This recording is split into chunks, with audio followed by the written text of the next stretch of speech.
on se donne 10 minutes pour analyser une niche. Première étape, on identifie l'ultra niche de la niche. La seconde étape, on va confirmer la tendance qu'on a repérée en étape 1. La troisième étape, on va analyser la SERP pour être certain évidemment qu'on a choisi les bons mots-clés. Et l'étape 4, on va remplir le tableau directement de mots-clés pour se donner une idée générale pour savoir si c'est une bonne niche ou non. Bienvenue dans cette vidéo, le concept est ultra simple. On va analyser une niche SEO ensemble. On choisit une thématique et moi je vais aller faire le travail d'un SEO, c'est-à-dire repérer pour savoir si c'est une bonne niche à exploiter en SEO ou non, s'il y a du potentiel business ou non. Et je te donne toute la démarche, toute ma méthode. Et on regarde ensemble à la fin si on attaque ou non cette niche. On se met à la place du client tout simplement. Alors première étape, on a dit qu'on allait identifier une ultra niche. On se rend donc directement sur Google Keyword. L'idée, c'est de partir sur assurance auto parce que c'est une niche ultra compétitive sur laquelle il est très difficile d'aller se positionner. Et donc, on va directement attaquer cette niche-là. Il va falloir trouver l'ultra niche de cette niche. Pour rappel, aujourd'hui, Google veut des spécialistes et non pas des généralistes. Donc, attaquer assurance auto serait beaucoup trop compliqué dans un premier temps. Donc, il va falloir attaquer une ultra niche, c'est-à-dire aller repérer la meilleure niche de la niche qu'on attaque, qui est assurance auto, évidemment. Pour me faire une première idée, je vais d'abord classer les enchères et je vais repérer en fait les mots-clés qui ont le plus de potentiel business. Donc ça, c'est le coût par clic. Donc c'est combien un acteur est prêt à payer pour un seul clic. Donc si on part du principe qu'il y a 10 clics sur ce mot-clé-là, ça ferait à peu près plus de 1000 € pour 10 clics. Okay, et en fait, derrière, il va falloir convertir. Donc c'est évidemment beaucoup plus cher le taux de conversion. Et donc là, on va regarder. Donc là, c'est beaucoup trop complexe, beaucoup trop compliqué. Assurance auto, on l'a déjà dit, c'est trop élevé. Donc il va falloir chercher une ultra niche qu'on va pouvoir attaquer directement. Donc c'est un segment en fait, du marché que soit les autres délaissent, soit sur lequel le SEO est peu développé. Donc on va regarder, on descend un petit peu. Hop. Donc là, je suis en train de rechercher un mot-clé qui a un CPC correct, qui a un volume, on va dire, correct, et qui, évidemment, pourrait me parler, parce qu'il va falloir, évidemment, construire un site, attaquer, rédiger du contenu, et évidemment, il faut que la niche plaise un minimum pour tenir sur long terme. Il faut également que ça corresponde à quelque chose avec lequel vous avez une compétence, évidemment. Donc là, c'est un exemple, assurance auto, c'est pas ce que j'attaquerai moi personnellement, mais j'ai voulu prendre une niche assez compétitive pour montrer un exemple intéressant. Mais évidemment, quand vous choisirez une ultra niche de votre niche, il faut que ce soit quelque chose qui soit en rapport évidemment avec vos compétences. Donc je regarde, je gratte un petit peu et on se retrouve juste après. Et je suis tombé sur un mot-clé hyper intéressant qui va être assurance auto mauvais payeur. Donc c'est tous ceux en fait qui sont soit mauvais payeurs, soit qui ont des problèmes d'assurance réguliers et dont les assurances ne veulent plus du tout assurer. Alors c'est un inconvénient, c'est évidemment c'est pas des super clients si vous êtes un assureur, mais justement, on est des gars éthiques et on va essayer d'aider ces personnes-là qui sont en difficulté de trouver une assurance. Alors il va falloir bien choisir les mots-clés, mais au-delà de ça, je suis en train de me projeter déjà sur la niche. Il va falloir également sur nos pages pouvoir faire un premier tri des mauvais payeurs, parce qu'évidemment il y a mauvais payeurs et mauvais payeurs. Il y a ceux qui sont extrêmement, qui ne payent peut-être jamais, et donc c'est évidemment ces gens-là qu'il faut éviter. Et nous on va essayer de se concentrer sur ceux qui sont mauvais payeurs, mais qui ont eu possiblement un problème, une difficulté passagère, une perte d'emploi, un problème d'entreprise, évidemment, et non pas des gens qui veulent juste pas payer. C'est le but. Donc là, c'est un très bon mot-clé. Pourquoi CPC très élevé, on a des volumes qui sont corrects. Le but, c'est pas d'aller chercher des gros volumes, puisqu'on est sur une ultra niche, mais c'est d'aller chercher des volumes qui sont corrects avec des mots-clés évidemment en nombre, puisqu'il va falloir créer pas mal de pages, donc il faut qu'il y ait un nombre de mots-clés suffisant, pas trop proche non plus pour pas que les pages se mangent entre elles évidemment, mais là c'est très intéressant. Donc on va partir sur assurance auto mauvais payeur et on va regarder un petit peu plus, on va pousser un petit peu plus l'analyse avant d'être certain d'attaquer cette niche là. Donc première étape, on a dit ultra niche. Deuxième étape, c'est confirmer la tendance. On va aller tester le mot-clé sur Google Trends pour voir si la tendance est constante ou si c'est simplement passager, un effet de mode, etc. Donc on va aller regarder directement sur Google Trends. Donc sur assurance auto mauvais payeur, la tendance n'est pas incroyable. L'outil ne nous donne pas suffisamment de données pour se dire si c'est une bonne niche ou pas. Là, quand on regarde, évidemment, on se dit c'est pas une super niche. En tout cas, au niveau des trends, c'est-à-dire qu'en fait, il y a peu de personnes qui recherchent ça sur Google, mais on va essayer de trouver un mot-clé associé, résilié, pour voir s'il n'y a pas mieux. Ok, et là, c'est mieux. Voilà, on voit que c'est quand même une tendance. Bon, c'est une petite tendance, mais évidemment, c'est une ultra niche, donc on ne s'attend pas à avoir. Donc, le note, elle va sur 100, on ne s'attend pas à avoir 100, évidemment. Mais en tout cas, on voit que c'est assez régulier depuis 2011-2012, donc une dizaine d'années, et la demande est plutôt constante. En tout cas, le volume de recherche est plutôt constant. Donc on confirme notre niche et on attaque cette niche. On va les regarder quand même sur la SERP pour voir les autres acteurs du marché, sans pour cela copier évidemment, on ne copie jamais ce que font les autres, mais on va aller regarder un petit peu les acteurs qui se partagent la niche, voilà, en tout cas de la SERP. Donc on se retrouve directement sur Google, j'ai tapé assurance mauvais payeur, et là d'ailleurs on peut voir qu'il y a d'autres mots-clés associés. Ce qu'on va regarder, c'est si les acteurs sont des assurances et si ce sont des gros acteurs, ok. Et le type de page également, on va regarder. Donc on va en Ornicar, alors là c'est typiquement, il propose aujourd'hui des assurances, mais c'est une auto-école en ligne de base, Assure People, comparateur.bi, bon voilà. Pour moi là, il n'y a pas des grosses assurances. Alors, il y a un spécialisé pour le coup, donc ça nous permet aussi de voir les spécialisés. Ça c'est 2 spécialisés qui se positionnent dessus. Active Assurance, bon, voilà. Et on n'a pas les grosses assurances qu'on connaît, et celle-ci n'est pas un pure player, parce que ça de base c'est quand même une auto-école.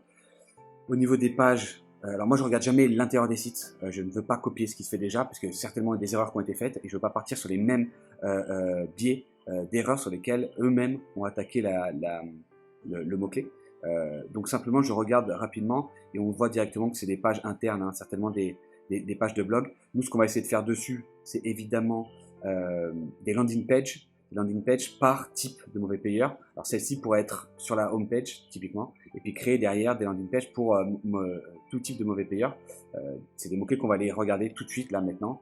Trouver un mot-clé par landing page, et sur chaque ligne des landing pages, on amènera nos utilisateurs, nos visiteurs sur un type de CTA. Donc qui peut être un appel avec un expert, qui peut être remplir un questionnaire ou télécharger typiquement un lead magnet, ou alors un simulateur pour savoir combien ça leur coûterait, voilà, dans le but évidemment de récupérer un email et derrière de les recontacter pour voir ce qu'il est possible de faire ou non, de les assurer ou pas. Et petite précision, pourquoi on n'a pas les gros assureurs? Évidemment parce que c'est assurance mauvais payeur, ce mot-clé-là n'est pas du tout recherché par les gros assureurs, même si on a quand même des sites importants comme Assure People, etc. Mais évidemment, c'est pas une typologie d'assurés que les gros assureurs recherchent évidemment, mais c'est justement un avantage. Et quand on attaque un marché, c'est justement ça qu'il faut aller chercher, trouver la spécificité du marché, là où en fait personne ne va, parce que si vous attaquez le marché de plein fouet sur des mots-clés extrêmement compétitifs, en SEO je parle, ça va être extrêmement difficile de se positionner. Google veut d'abord vous connaître, donc vous positionner sur un mot-clé spécifique, et ensuite pourquoi pas vous positionner sur le mot-clé généraliste, évidemment. Donc on vient de confirmer la tendance, on est allé voir sur la SERP, qui nous confirme également que c'est un bon mot-clé, et ensuite on va attaquer, on va remplir notre tableau de mots-clés pour savoir quels sont les meilleurs mots-clés, et se faire une idée générale de la niche, et savoir si c'est intéressant ou non d'attaquer la niche, évidemment. Donc je vous présente rapidement le tableau. Donc le tableau se présente comme ça: mots-clés, volume, difficulté, intention, funnel, potentiel, CPC, et là où on place dans le cocon, et validation du client si évidemment vous travaillez pour un client. Ce tableau sera directement dans la description de la vidéo, vous pourrez évidemment l'utiliser comme vous voulez. Voilà, donc on va le remplir, je vais m'en occuper, je vais essayer de trouver 10 mots-clés qu'on va remplir, et puis ensuite on revient directement sur ce tableau et puis on en discute ça. Donc là j'ai trouvé 7 mots-clés, sur quoi je me suis basé évidemment, s'il y avait un bon volume, encore une fois, si le mot-clé était proche de notre site client, notre client idéal, la difficulté et l'intention, etc. Donc on va regarder ensemble directement le tableau. Donc ça, c'est donc le mot-clé, le volume, la difficulté, donc difficile, etc. Donc ça je l'ai pris à la fois sur Google Keyword et à la fois sur les outils SEO, Aloscan, SEMrush, etc. Donc là, ça n'a pas été rempli. C'est que du commercial, évidemment. C'est ce qui nous intéresse. Nous, dans un premier temps, on ne va pas faire d'informationnel, on va faire uniquement du transactionnel pour confirmer qu'on est bien sur la bonne niche, qu'il y a bien des gens qui vont acheter notre produit. Alors là, typiquement, c'est une assurance, mais qui vont souscrire à notre assurance. Donc là, funnel, très simple, c'est top, très loin de l'achat, middle, moyennement proche de l'achat, et bottom, proche de l'achat. Alors, encore une fois, en SEO, ce qui compte, c'est pas de pousser la personne à acheter, c'est d'aider la personne un maximum, et derrière de récupérer un email. On ne pousse pas du tout à l'achat, mais ce qu'on veut, c'est absolument récupérer des emails. Donc ça, c'est très important de créer des pages qui donnent envie de laisser un email. Donc le potentiel business, évidemment, c'est plus on est proche de l'achat et plus on est proche du commercial, et plus on est commercial dans l'intention, et plus évidemment on met un 3 étoiles. Si on était sur de l'informationnel, on mettrait certainement une étoile, etc. Voilà. Ça, à vous de classer, ça vous permet derrière de prendre des meilleures décisions et d'attaquer les mots-clés en fonction de leur potentiel. Donc là, j'ai mis CPC. Le cocon, ça, on reviendra ensuite, une fois qu'on a créé notre cocon sémantique autour de ces mots-clés-là, évidemment. Et puis la validation client, évidemment, comme je vous l'ai dit, si vous avez des clients. Intéressant que j'ai repéré dans les mots-clés, c'est qu'il y a également donc, voiture. Donc on pourrait très bien faire assurance auto résiliée pour voiture, pour moto. Voilà, donc on pourrait séparer les deux ou faire les deux en même temps. Je pense que comme la niche est assez petite, il faudrait attaquer à la fois assurance auto et moto. Mais ça, évidemment, ça dépend de votre niche, à vous, hein, évidemment. Je fais un résumé rapide du contexte. Donc les mots-clés principaux sont très compétitifs, assurance auto, etc. Donc on est allé attaquer une niche plus spécifique. La concurrence est très élevée, donc ce qui veut dire qu'en fait, il y a des niches qui sont verrouillées. Assurance auto, typiquement, c'est une niche verrouillée. Sur assurance auto, mauvais payeur, il y a une possibilité, mais ça reste quand même une niche évidemment compétitive. Donc le but, c'est d'aller trouver des mots-clés sur cette ultra niche, qu'on appelle ultra niche, qui a un bon équilibre entre volume, difficulté et CPC. CPC qui va confirmer en fait le potentiel commercial. S'il n'y a pas de CPC, ça ne veut pas dire que c'est forcément une mauvaise niche, mais simplement on n'est pas capable de connaître le potentiel business derrière, et ça peut être embêtant. Les CPC, s'ils sont présents, c'est-à-dire qu'il y a des acteurs qui sont prêts à payer pour se positionner sur vos mots-clés, et donc ça montre évidemment que derrière il y a un peu de compétition, et donc forcément qu'il y a un marché. Plus le CPC est élevé, mieux c'est, évidemment, c'est-à-dire qu'il y a plus de demandes, mais ça ne veut pas dire que si le CPC est peu élevé, c'est pas forcément intéressant. Si, ça peut être intéressant, il faut simplement connaître sa niche. Et ça, en tant qu'expert, évidemment, de votre niche, si vous attaquez une niche SEO, vous devez être un expert. Si vous êtes un expert, vous devez savoir quels sont les mots-clés avec le plus de potentiel ou non. Le CPC est seulement un indicateur, évidemment. Donc le niveau de concurrence on le sait, il est très élevé. Aucune chance de se positionner sur les mots-clés compétitifs. Mais parce qu'on est des gars sympas et des gars éthiques, on va se positionner sur des gens qui sont rejetés par les assurances traditionnelles. Alors évidemment, attention, parce qu'il faut mettre un warning dessus.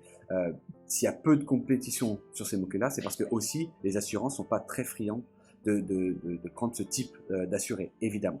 Parce qu'il y a un risque d'impayé élevé, évidemment. Donc notre approche, elle est très simple. Hein. On va non pas créer des articles de blog, ça ne nous intéresse pas. Nous, on va être sur de la landing page optimisée, c'est-à-dire on va créer une landing page par typologie de clients ou typologie de contrat d'assurance. Voilà. L'objectif est clair, hein, c'est d'inciter ces personnes-là à remplir des formulaires pour on va dire, préqualifier le profil de l'assuré. Quand je dis inciter, évidemment, c'est pas pousser, hein, de manière à manipuler la personne, hein, évidemment, mais c'est de le faire très proprement avec une page ultra qualitative, un contenu ultra qualitatif, qu'on comprenne parfaitement le besoin de l'utilisateur et qu'on lui propose une solution parfaitement adaptée, évidemment. Et derrière, évidemment, sur assurance auto mauvais payeur, on va classer le mauvais payeur, l'assuré, en 3 types de niveau de conscience de son problème. Il y a le niveau qui nous intéresse, c'est un assuré qui connaît son problème et qui recherche activement une solution pour répondre à son problème. Le deuxième, c'est un assuré qui connaît son problème, mais il ne connaît pas forcément qu'il y a des assureurs spécialisés pour ce type de problème. Et le dernier niveau, c'est on va dire un assuré qui n'est pas conscient de son problème, qui va être rejeté par son assurance, mais qui ne le sait pas encore. Et donc, évidemment, s'il n'a pas conscience du problème, c'est pas forcément aujourd'hui des personnes qu'on va adresser. Voilà. On adressera peut-être dans un second temps, mais dans un premier temps, on va s'adresser d'abord aux personnes qui connaissent leurs problèmes et qui connaissent la solution et qui sont en train de comparer, on va dire, les solutions.